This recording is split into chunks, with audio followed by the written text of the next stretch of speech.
မင်္ဂလာပါရှင်ထထထိုင်ယာရီမှာကြိုဆိုပါရစေအခုဘလော့လေးကတော့ Dream World ကစားကွင်းကိုတွားလဲတဲ့ဘလော့လေးပဲဖြစ်ပါတယ်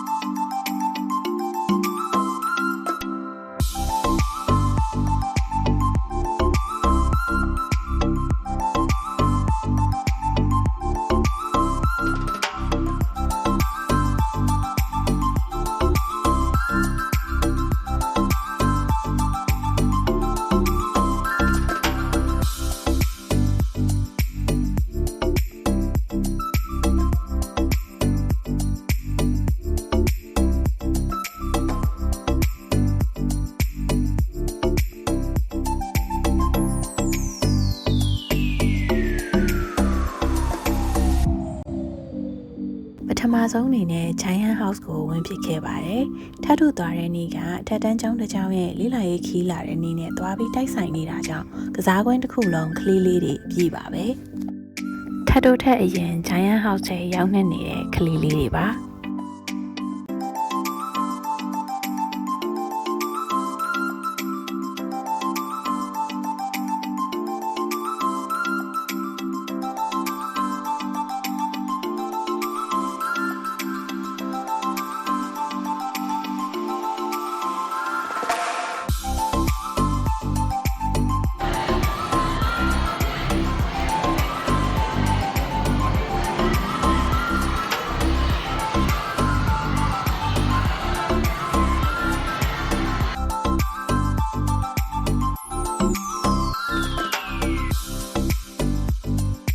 အခုကတော့ Snow Town နဲ့ဝင်ပါပါရှင်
အခုကတော့ Black Hole Coaster စီးဖို့တန်းစီနေကြတာပါရှင်။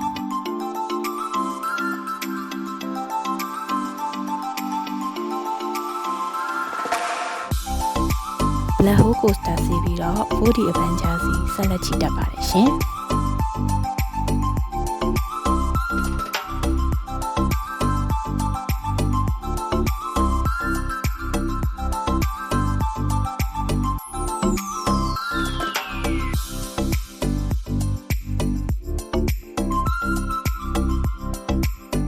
ဒါကတော့အလဲလာတဲ့လူတွေဓာတ်ပုံလှလှရိုက်လို့ရအောင် photo place အနေနဲ့ထားပေးထားတဲ့လူပုလေးတွေရဲ့အိမ်ဖြစ်ပါတယ်လူပုလေးတွေရဲ့အိမ်ထဲမှာတော့သူ့ကင်မရာတဲတဲသုံးလေးတွေကိုချွေးထုတ်ပေးနေတဲ့ဂိုးကာလေးကိုမြင်ရမှာဖြစ်ပါတယ်ရှင်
ဆောက်လို့ရပြီဆိုတော့ပြန်มาတော့မယ်ရှင်ဗီဒီယိုလေးအဆုံးထိကြည့်ရှုပေးတာကျေးဇူးအများကြီးတင်တယ်လို့ထက်ရဲ့ YouTube channel လေးကိုလည်း like and subscribe လေးလုပ်သွားပေးကြပါအောင်เนาะနောက်ထပ်ဗီဒီယိုတွေမှာပြန်တွေ့ပါမယ်ရှင်